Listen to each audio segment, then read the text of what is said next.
Welcome back, everyone. We're diving into a historical debate that's been raging for centuries. Romans versus Anglo Saxons. Who really shaped Britain more? Yeah. We've got a huge stack of sources from all of you pitting these two civilizations against each other. And wow, some of this stuff is incredible. I was looking through it and I was like, Yeah. did you know that some Roman roads are still Oh, in use today? yeah. It's amazing. It's wild. And the Anglo-Saxons, right, had this system called weregild, basically a price tag for injuring someone. Yeah. Get ready for some serious history aha moments. It's a fascinating comparison, because you have these two civilizations who both left these undeniable marks on Britain, but they went about it in completely different ways. Right. So it's less about saying, oh, this one's the winner, That's right. this one's better. But it's really about understanding their distinct legacies. Okay, so let's unpack all of this. Let's start with the Romans. Imagine Britain before they arrived. No real cities, just scattered settlements, muddy tracks instead of roads. Not exactly a thriving scene. Right? And then bam, the Romans show up in 43 A.D. Yeah. And things change drastically. Yeah. Well, the Romans were known for their organizational skills. Yeah? Their engineering genius. Absolutely. So their arrival really was a turning point for Britain. Let's talk about those famous Roman roads for a second. Yeah. We're not talking about dirt paths here. These were meticulously engineered. They were built to last. Exactly. They were designed for efficient troop movement and trade expansion. Straight, durable. Yeah. And some of them, like you said, still form the basis of British roadways today. Yeah. Talk about a lasting legacy. It's mind-blowing. They basically built the arteries of Britain, but they didn't stop at roads. The Romans were master city planners, right? Oh, absolutely. You look at Londinium. Yeah. Present-day London. Yeah. It's a prime example. They established these bustling cities. Yeah. Right. Complete with public baths, temples, entertainment venues. Marketplaces. Street vendors, even early forms of advertising. It's incredible. Yeah. It's a far cry from the scattered settlements they encountered Right. upon their arrival. Totally. And they brought so much with them. It's like they brought their vision of civilization to Britain. Oh. And speaking of bringing things, they also introduced new crops and better farming techniques, right? Oh, yeah. Peas, apples, a more stable food supply. Sure. Yeah. The Romans were quite the upgrade. Yeah. And on that note, don't forget their sanitation systems. Oh, right? Aqueducts, bringing in fresh water, and get this. Yeah. Flushing toilets. Oh, my gosh. A massive leap in hygiene for the time. Flushing toilets in ancient Rome. Yeah. Okay, I'm officially adding Visit Roman Britain to my bucket list.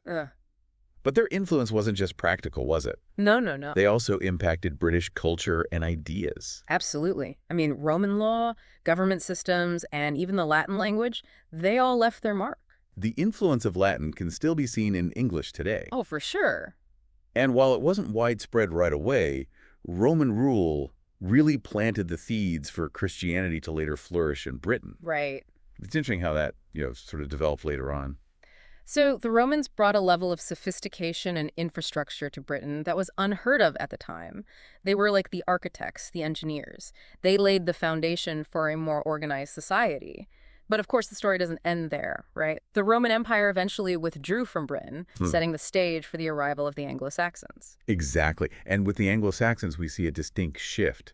Yeah, these weren't conquerors imposing a grand plan. Right. It was a collection of cultures from Northern Europe, arriving mostly in the 5th century. Okay. And they formed a patchwork of kingdoms, not a single unified empire like the Romans. Okay, so we're going from highly organized Roman cities to Anglo-Saxon kingdoms.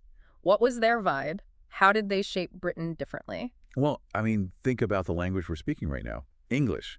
It has its roots in Old English, the language of the Anglo-Saxons. Wow. Many everyday words like house, food, day, they all have Anglo-Saxon origins. Wow, so they're woven into how we communicate.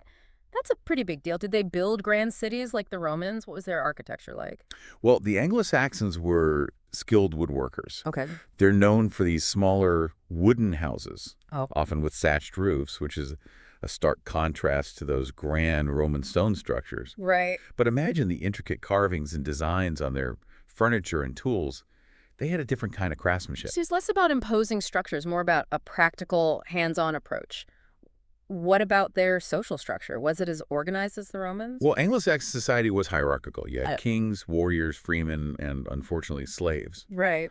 And they had this fascinating system called Wergild, Yes. literally meaning man price. Yeah. It was a way to maintain order, but with this price-based approach to justice, Right. that could be pretty harsh. It sounds a bit like a medieval price list for injuries. You broke his arm, that'll be 60 shillings. Definitely a different approach to law and order than the Romans. And this lack of a unified empire, did that lead to a lot of conflict? Indeed. Without a single strong authority, there were frequent power struggles between the different Anglo-Saxon kingdoms, this constant vying for power and territory. So a bit more Game of Thrones than Pax Romana. But even with all this power struggle stuff going on, what about their culture and beliefs? Did they leave any lasting mark in those areas? Oh, absolutely. The Anglo-Saxons had this rich oral tradition. Tales of heroes and monsters passed down through generations. Think fireside gatherings with epic poems and sagas. Later on, their conversion to Christianity added another layer to their beliefs. Warriors and storytellers, a pretty intriguing mix. And I've noticed that a lot of town and village names in England have that Anglo-Saxon ring to them. You're right. Many place names, especially those ending in ham or otan, have Anglo-Saxon roots. Another testament to their enduring impact on the landscape of Britain. Okay, so we've explored both sides of the coin now. Roman infrastructure, their organized cities, their influence on law and religion. Then the Anglo-Saxons, with their language, craftsmanship, storytelling, and a more decentralized approach to power. It seems like they were working on different layers of what would become Britain. Yeah, that's a great way to put it. It's not about saying who did more, but rather appreciating how their distinct contributions intertwined. It's like the Romans laid the foundation and the Anglo-Saxons built upon it in their own way. A useful analogy might be to think of it like building a house. Ooh, I like where this is going. Tell me more. So we're building a house. I'm intrigued. Walk me through this analogy. Okay, so picture the Romans as the architects and the builders, right? Yeah. They come in, they lay a solid foundation, construct these sturdy walls, they make sure there's running water, maybe even, some underfloor heating. Mm-hmm. The essentials are covered. Okay. They create that basic structure, the framework for everything that comes after. Okay, I'm picturing this Roman-built house. Solid foundations, strong walls, maybe a nice mosaic floor or two in there.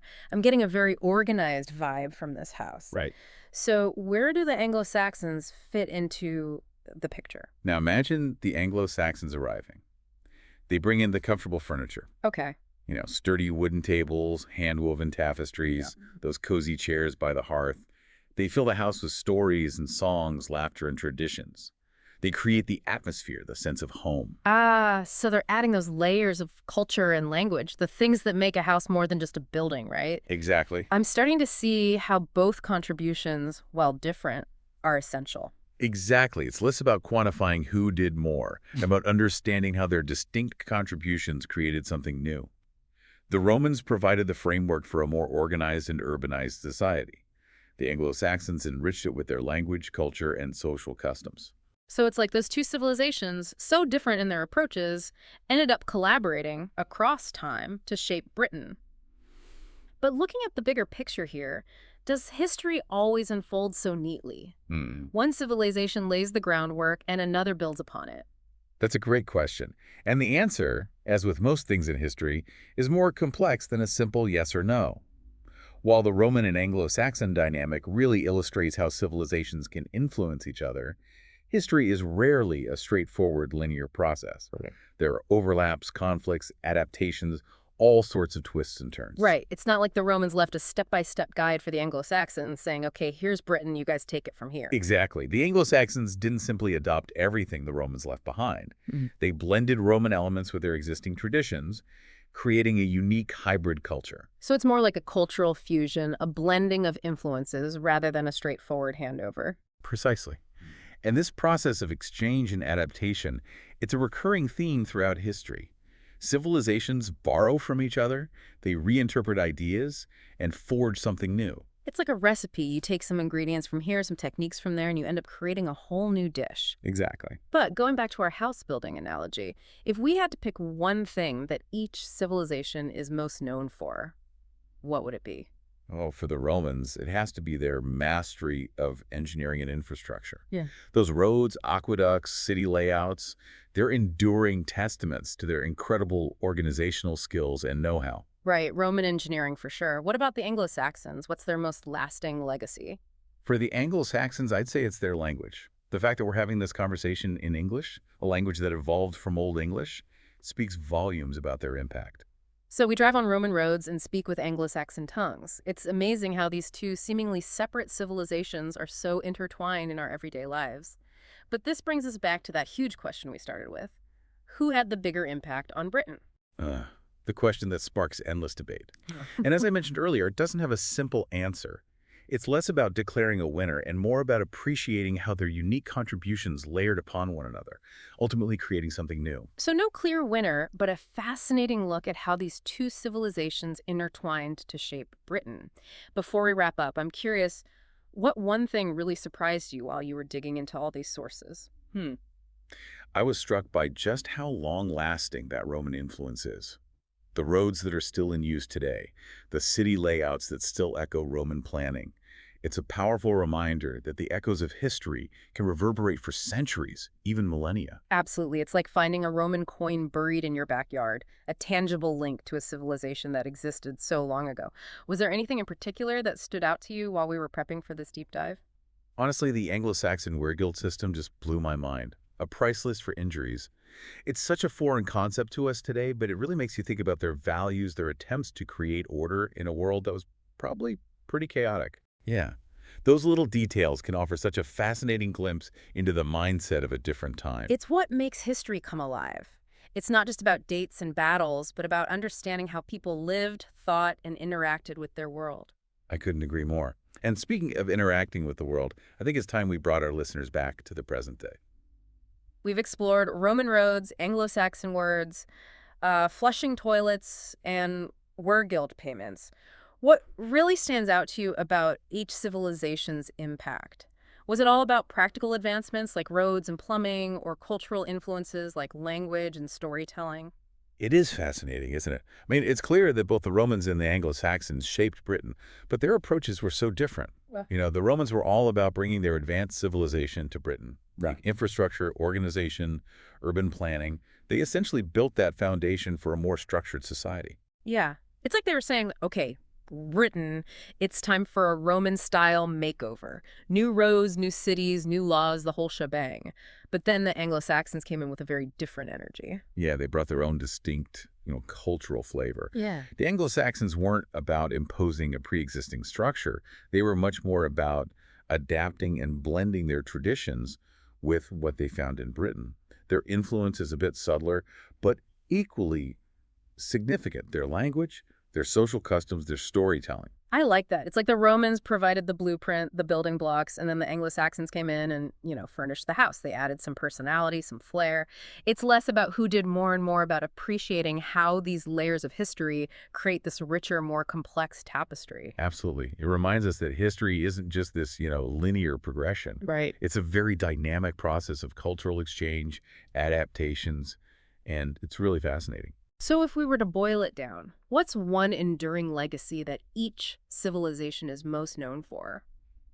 For the Romans, I'd say their engineering feats are pretty hard to beat. Yeah. Those roads, aqueducts, and city layouts, I mean, they're still evident today. What about you? I would agree with you on the Romans. Their engineering was truly remarkable and, as we said, continues to influence British infrastructure today. For the Anglo-Saxons, I'd say it's their language. The fact that we're having this conversation in English, a language rooted in Old English, speaks volumes about their lasting impact. That's so true. So we drive on Roman roads and we speak with Anglo-Saxon tongues. It's incredible how these two seemingly distinct civilizations are so intertwined in our everyday lives. Yeah. But here's the real brain teaser. Imagine hopping into a time machine.